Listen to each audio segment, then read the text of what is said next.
వందనాలు తెలియజేస్తున్నానండి. నా స్వరం బాగలేకపోయినా కూడా తప్పకుండా రోజు ఒక పాట పాడాలి, ఓ బైబిల్ వాక్యం చెప్పాలని ఆశ కలిగిందానండి.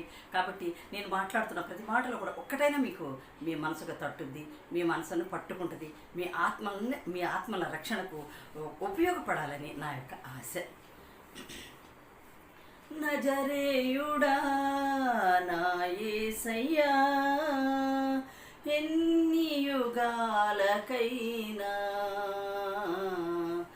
ఆరాధ్య దైవము నీవేనని గళమెత్తి నీ కీర్తినే చాటెదా. నజరేయుడా నా యేసయ్యా,